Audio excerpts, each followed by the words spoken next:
Le sourcing est une étape cruciale de votre aventure sur Amazon. Avoir une idée de produit, c'est bien, mais si vous voulez obtenir un bon produit, eh bien il vous faut un partenaire de qualité. Et c'est là où ça peut vite devenir compliqué. Surtout si vous faites ce que je recommande, c'est-à-dire créer et designer votre propre produit, ça peut devenir un vrai casse-tête pour trouver un fournisseur potable ou simplement avoir quelqu'un qui vous propose des prix acceptables. Donc aujourd'hui, je vous propose 4 méthodes de sourcing que j'utilise et je vais essayer de vous expliquer les différents processus pour chacune d'elles. Mais avant de plonger dans le sourcing, prenez vraiment le temps de faire des recherches approfondies sur les différentes niches que vous avez pu voir et ne vous limitez surtout pas à une seule option. En fait, avoir plusieurs idées de produits vous permettra de faire un choix plus éclairé à la fin, également de ne pas être trop déçu si plus tard vous voyez qu'une des options ne sera pas faisable pour X ou Y raison. À mes débuts, il m'est déjà arrivé de n'avoir qu'une seule option et de finalement lancer un petit peu un produit par dépit, simplement parce que j'étais déjà trop engagé et que je n'avais pas d'autres alternatives. Alors le mieux, c'est d'avoir au moins 2 ou 3 options potables,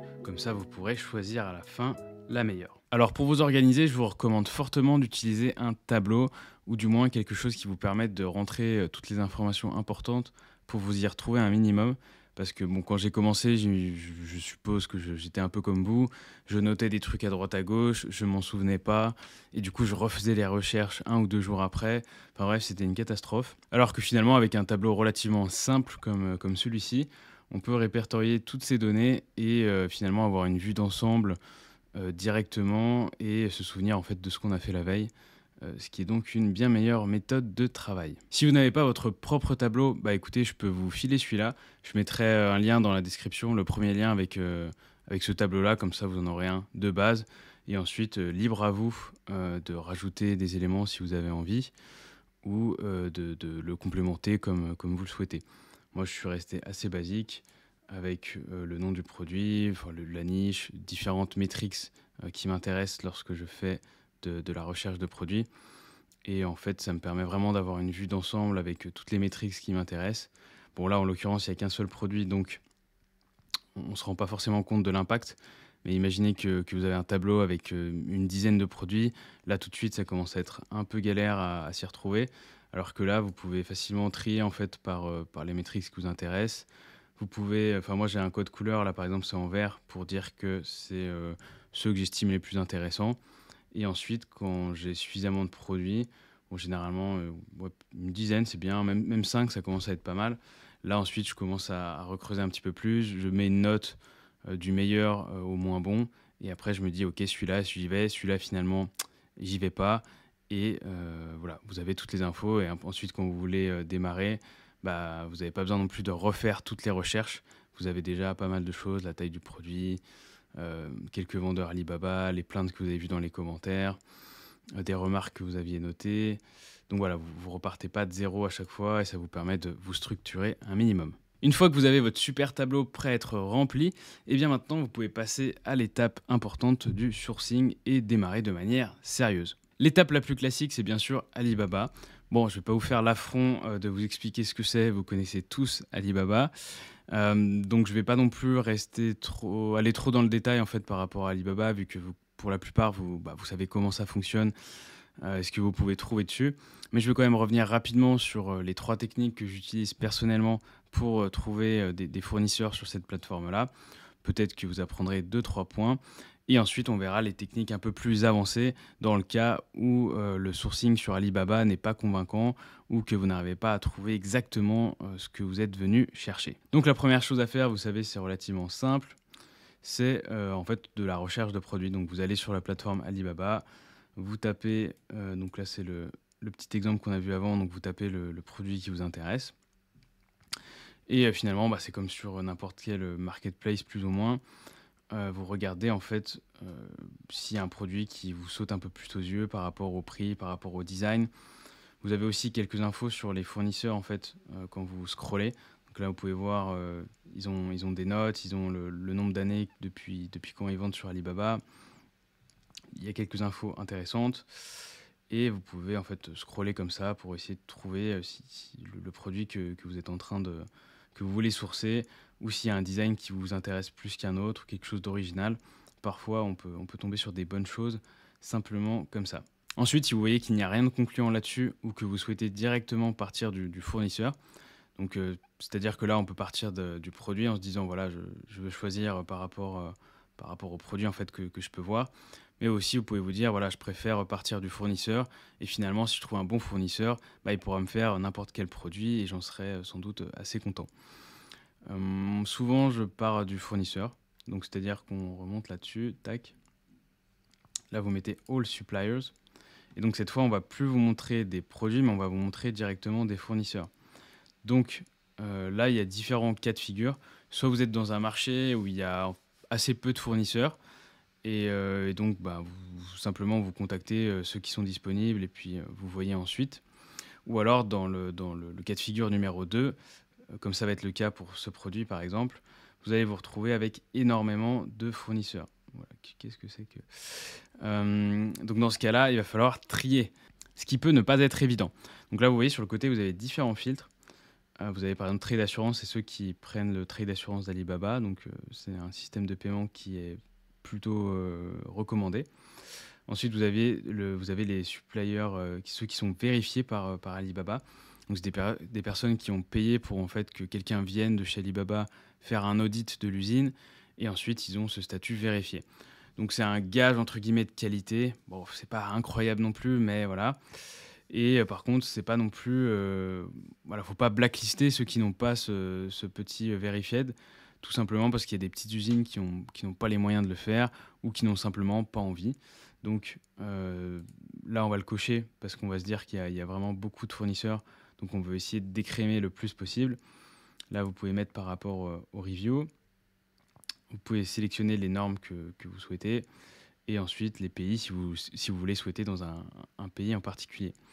Donc ensuite, ce qui est bien, c'est que avec ce système de vue, donc vous voyez, bah, il y a une présentation de leurs best-sellers. Donc vous voyez les quelques produits généralement qui sont relatifs à ce que vous avez cherché. Vous avez les photos de l'usine. Donc pareil, ça peut vous donner une idée un petit peu de ce à quoi ça ressemble chez eux. C'est toujours sympa à voir.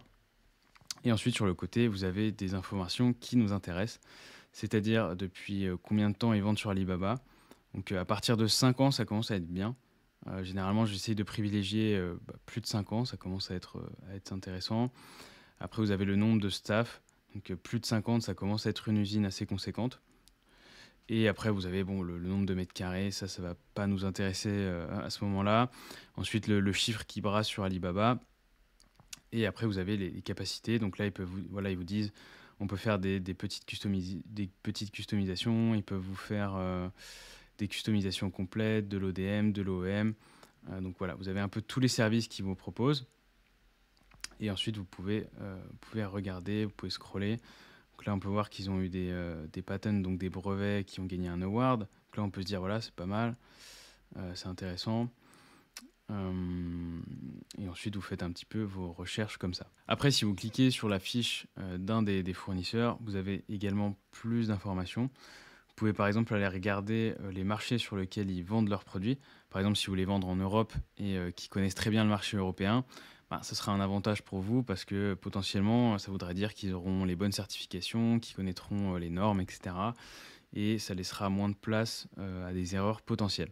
Là, pareil, vous pouvez checker les certifications, un petit peu toutes les données qu'on a pu voir précédemment, les reviews des clients, et ensuite vous pouvez revenir en arrière. Donc l'idée quand vous faites ça, c'est évidemment de vous baser un petit peu sur les différents éléments qu'on a là.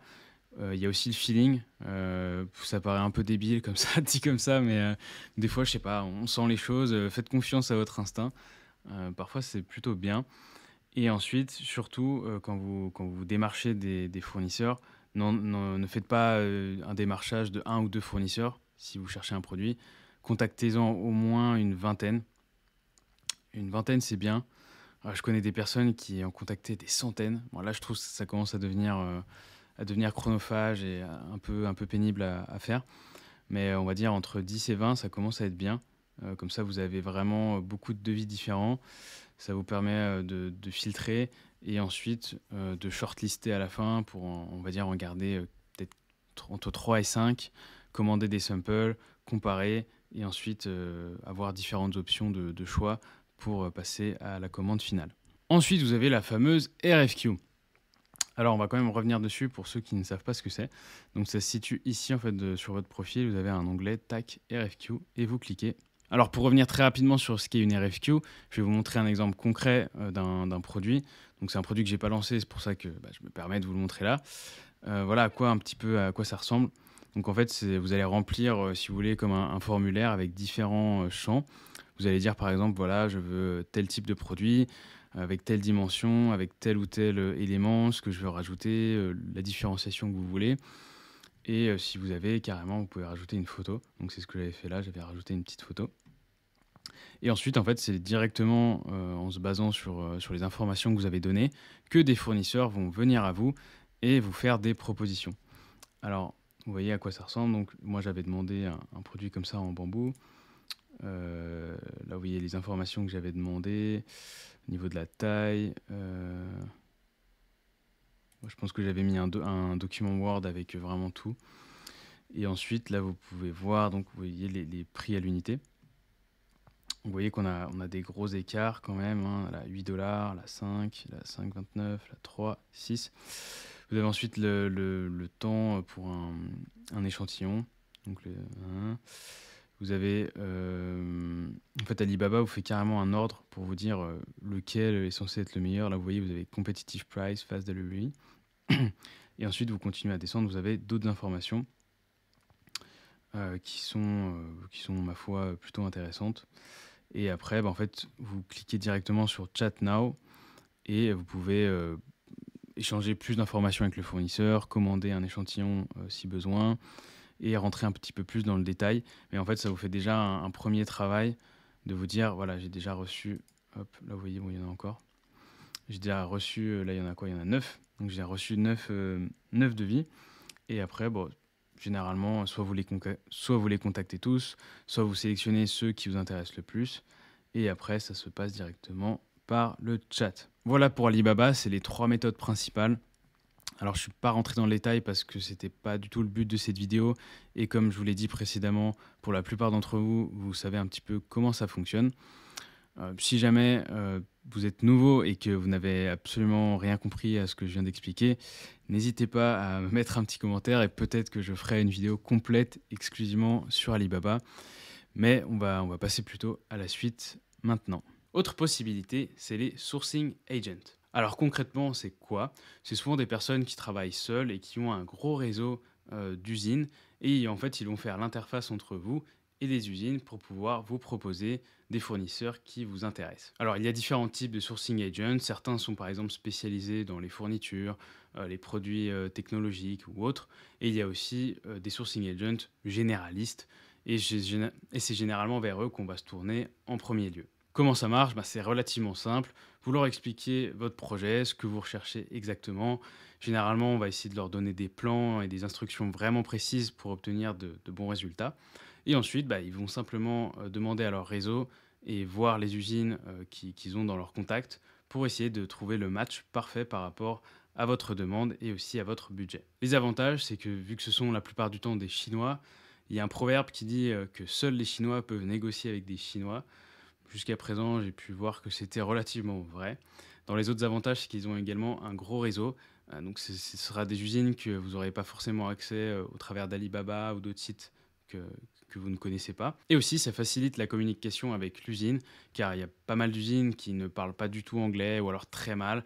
Et parfois, les transferts d'informations se font pas très bien et ça finit avec des produits totalement obsolètes ou foirés.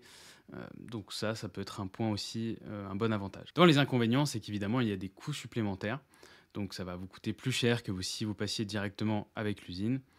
Également, dans certains cas, vous n'avez pas le contact direct avec l'usine, c'est-à-dire qu'en fait, vous allez payer en fait directement votre sourcing agent et vous ne saurez pas en fait avec quelle usine il travaille et donc ça sera un peu opaque pour vous.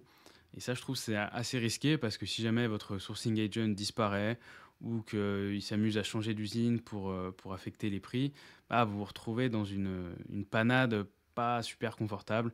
Et faut souvent, quand on peut, il faut éviter ce genre de situation. Le dernier inconvénient, c'est qu'il pourrait également y avoir une sorte de malveillance affiliée. Qu'est-ce que j'entends par là? C'est que ils ont un réseau de contacts, ils pourraient vous pousser vers telle ou telle usine parce qu'ils ont de meilleurs coms avec eux ou alors qu'ils ont un bonus. Et ça, vous pouvez pas le savoir du tout. Et donc, vous pourrez vous retrouver avec une usine qui est moins bien, à payer plus cher, juste pour que votre sourcing agent touche une plus grosse commission. Alors là, je spécule, j'ai pas de preuve que ça existe, mais forcément, il doit y avoir des cas de ce type de pratique. Alors, quels sont les coûts avec ce type de prestation? Il y a souvent deux possibilités. Donc, soit vous payez un forfait, donc vous vous arrangez, par exemple, je sais pas, 1000 $, votre sourcing agent vous trouve l'usine, et ensuite il vous met en contact directement avec eux, et ensuite c'est à vous de prendre le relais et de faire ce que vous avez à faire. Donc ça, c'est la moins courante, enfin c'est celle que j'ai le moins vue. Et la plus courante, c'est plutôt un pourcentage. Donc c'est-à-dire que le sourcing agent va toucher un pourcentage en fait de la commande que vous allez passer. Là, pareil, je trouve que c'est un peu pernicieux parce qu'ils vont souvent vous pousser à prendre des commandes plus grosses pour toucher un pourcentage, plus, enfin, c'est le même pourcentage, mais pour toucher une commission plus importante du fait que la commande est plus grosse. Donc j'ai déjà eu ce cas où j'avais demandé 500 de MOQ et qu'on arrivait vers les 700, 800, voire 1000, et alors qu'il n'y avait pas vraiment de raison spécifique. Euh, voilà. C'est pour ça que je ne suis pas hyper fan de cette pratique, car les intérêts ne sont pas forcément alignés, vu que votre sourcing agent a plutôt intérêt à vous faire commander le plus possible pour toucher de l'argent. Vous, vous voulez limiter les MOQ. Donc voilà, je trouve que ce système n'est pas super intéressant, et c'est pourquoi il y a une autre solution, une autre alternative que j'utilise plus souvent, et que je vais vous présenter juste après. Mais si jamais vous voulez trouver un sourcing agent, eh bien vous pouvez en dénicher sur Fiverr, Upwork, également dans les salons ou les foires, on peut en trouver. Ou si vous avez accès à un réseau et avoir quelqu'un de confiance directement, c'est mieux si c'est faisable pour vous. La troisième méthode que j'utilise, ce sont les agences de sourcing. Alors il en existe sans doute plein, mais pour l'instant j'ai travaillé qu'avec Zignify, donc je cite leur nom vu que c'est ma seule référence et ils travaillent plutôt bien. Donc voilà, je leur fais un peu de pub au passage, ça me fait plaisir. Là, c'est une agence de sourcing au niveau mondial, ce qui fait que vous n'êtes plus du tout limité à la Chine et ça vous offre beaucoup plus de possibilités. La première fois que j'ai travaillé avec eux, c'est parce que les deux méthodes précédentes n'avaient pas fonctionné, donc j'avais rien trouvé sur Alibaba, impossible, même avec une RFQ. Les fournisseurs me donnaient des prix scandaleux ou alors des MOQ à 5000 unités, donc c'était pas du tout possible. Le sourcing agent avait rien trouvé non plus, ça panouillait, donc on n'avançait pas. Donc je me suis dit, voilà, on va essayer d'aller sourcer ailleurs qu'en Chine, parce que là, on est bloqué. Et je m'étais dit, on va sourcer au Mexique, parce que je sais que c'était un produit en bois. Le Mexique est très connu pour la manufacture de produits en bois. C'est un produit où il y a une grosse industrie. Et j'ai commencé à faire des recherches, et c'était impossible. Donc si vous cherchez un sourcing agent au Mexique, impossible de trouver. Un annuaire un peu comme Alibaba au Mexique, impossible à trouver. Et j'avais même essayé de contacter des gens sur place. Pareil, impossible. Ils m'avaient dit que c'était très compliqué, que c'était assez fermé. Et donc, je me suis retrouvé face à ce problème. Et je me suis dit, on va essayer autre chose. Et c'est là où j'ai fait appel à Zignify. Alors, comment ça fonctionne avec eux? Bon, c'est à peu près le même principe. Le but, c'est de leur donner le plus d'informations possible. Donc, généralement, à cette étape-là, le mieux, c'est que vous ayez déjà les plans, les rendus 3D si possible, ou un projet ou un fichier STEP. Et une fois que vous leur avez tout donné, vos directives, votre objectif au niveau de le target price, donc le prix cible que vous voulez, le nombre de MOQ, etc. Donc vous leur envoyez le plus d'infos possible. Et ensuite, eux, ils vont démarcher des usines donc dans leur réseau, dans le monde entier. Et ensuite, ils vont vous faire un super petit fichier comme là, comme vous voyez. Donc là, par exemple, ils ont contacté 33 compagnies. Donc dans tous ces pays-là, Mexique, Inde, Pologne, Turquie, etc. Il y a eu 7 offres qui ont été reçues, 2 qui sont en attente. Et ensuite, je vais vous montrer un petit peu à quoi ressemble le guide de comparaison pour que vous ayez une idée de ce à quoi ça ressemble. Donc en fait, une fois qu'ils ont contacté les usines, ils remplissent ce petit tableau-là. Vous voyez que donc il y a le target price qui était de 14 $. Et en fait, à chaque fois, ils vont mettre toutes les infos. Donc là, vous voyez qu'il y a eu plusieurs pays différents. Donc ça, c'est vraiment la liste finale des sociétés qui restent. Donc on a du moins cher là, donc on a 13,60, donc on a réussi à avoir quelque chose en dessous du target price. Et ensuite ça monte et on voit que bon, il y a eu des propositions là, Durex 101 $. On peut dire qu'ils ont eu envie de me la mettre. Hey. Pardon. Ensuite vous avez l'Incoterm, donc généralement moi ce que je demande c'est Xworks. le prix, le nombre de MOQ, donc le prix par rapport au MOQ. Et après, là, vous avez encore d'autres données, donc le coût d'un échantillon si vous voulez en faire un, le lead time pour l'échantillon, le lead time pour la bulk order, les termes, les payment terms aussi, c'est important, hein, ça à avoir comme information. Ensuite, il vous donne le site, le contact. Et après, vous avez la liste des fournisseurs. Donc là, c'est toutes les infos avec donc les sites web, les correspondances, donc savoir s'ils ont répondu, pas répondu, combien de temps ils ont mis pour répondre. Pareil, ça donne aussi des informations pour savoir un petit peu la fiabilité de chaque fournisseur. Donc là, on peut voir qu'ils ont contacté plus d'une trentaine de fournisseurs différents dans tous les pays. Chose qui aurait été compliquée pour moi à faire tout seul, forcément. Donc c'est pour ça que faire appel à eux peut-être une bonne solution en fonction de votre budget. Une fois que vous avez ce document en main et que vous travaillez avec eux, il y a plusieurs options possibles. Donc soit vous êtes content avec ce qu'ils vous ont fourni et vous voulez vous débrouiller tout seul par la suite. Donc moi c'est l'option que je privilégie parce que j'aime bien recevoir les samples chez moi, les regarder, les comparer. Donc généralement ce qu'ils font c'est ils m'introduisent en fait à tous les fournisseurs que j'ai choisis. Et après je prends le relais, je commande les échantillons, etc. Mais si vous n'avez pas le temps ou que vous voulez pas le faire vous-même, ils peuvent aussi recevoir les échantillons pour vous, faire la comparaison, vous dire quel serait le meilleur d'après eux. Enfin, ils peuvent vraiment vous aider et vous accompagner dans tout le sourcing jusqu'au passage de la commande finale. Donc le principal avantage de Signify, c'est que vous avez directement accès à un énorme réseau mondial, chose qui est beaucoup plus compliquée si vous êtes tout seul. Ce que j'apprécie également, c'est que tout est carré, c'est super bien organisé.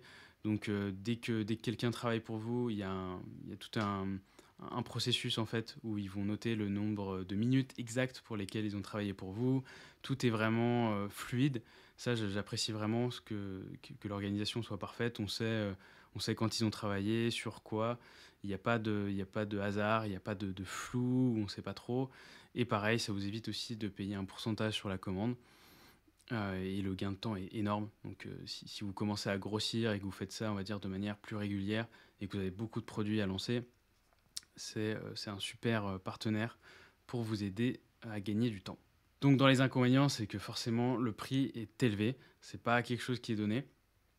Pour vous donner un ordre d'idée, je crois que c'est à peu près 70 $ de l'heure.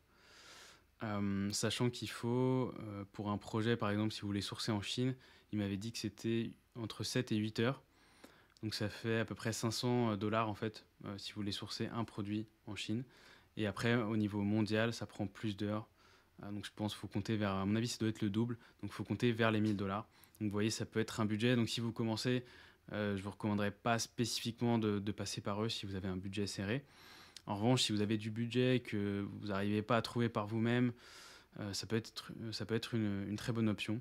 En tout cas, voilà, vous savez que maintenant, ça existe. La quatrième et dernière technique, c'est les foires et salons. Alors je vais pas trop m'attarder là-dessus car vous vous doutez bien de ce que c'est et je pourrais pas non plus vous donner énormément d'exemples parce que j'ai dû en faire seulement 3 ou 4. Mais je tenais quand même à rappeler que c'est un super endroit si vous souhaitez trouver des fournisseurs et des prestataires parce que vous êtes directement sur place, vous pouvez discuter avec les gens, toucher, voir les produits. Donc c'est pas du tout la même expérience que d'être derrière un PC où bon, on fait des demandes de devis, on commande des échantillons. Bon, voilà, là c'est pas pareil, on est dans le vrai, on est dans le dur, et c'est aussi ça le business. Donc si vous n'en avez jamais fait, je pense que je vous recommanderais d'y aller au moins une fois. Il y a souvent des foires, même près de chez vous, hein, en France, vous pouvez trouver. Bon, ce ne sera pas peut-être les plus intéressantes, mais voilà, ça vous donnera une idée. Euh, Souvent, vous pouvez trouver des idées de produits, potentiellement des fournisseurs sur des produits que vous avez déjà. Donc il y a pas mal d'avantages à participer à ce genre d'événement. Et d'ailleurs, c'est bientôt la Canton Fair. Donc si ça vous intéresse de participer à la Canton Fair, avec la communauté, on a monté déjà un petit groupe, on doit être une dizaine. Donc si ça vous intéresse de nous rejoindre, eh bien envoyez-moi un email et je vous rajouterai sur le groupe si vous souhaitez partir avec nous. Parce que même si ça représente un certain budget d'aller à la foire de Canton, si vous êtes déjà vendeur depuis un petit moment, je pense que c'est vraiment utile parce que ça peut vous ouvrir vraiment à beaucoup d'autres produits sur votre niche, ou alors trouver carrément d'autres fournisseurs sur des produits que vous avez déjà, renégocier les prix. Je pense qu'il y a vraiment beaucoup de choses à faire. À mon avis, c'est un voyage très intéressant. Et puis même pour le niveau culturel, c'est toujours ça de prix, de voir un petit peu comment les Chinois travaillent, fonctionnent. Si vous n'êtes jamais allé en Chine, c'est une super expérience. Et d'ailleurs, j'avais fait une petite vidéo à ce sujet que je mettrai là, si ça vous intéresse de voir à quoi ressemble un voyage en Chine pour visiter ses fournisseurs. N'oubliez pas, vous avez le petit tableau offert dans la description, comme ça vous allez pouvoir faire votre sourcing comme un pro et arrêter de noter des conneries sur des post-it ou des trucs là, on comprend plus rien. Voilà, tableau c'est carré, c'est parfait, comme ça vous pouvez faire votre sourcing, vous avez toutes vos infos et vous retrouvez tout en un claquement de doigts. J'espère que ça vous a plu, et si oui, n'hésitez pas à lâcher un petit like, un petit commentaire, et on se retrouve très bientôt pour une prochaine vidéo. Cassez-vous.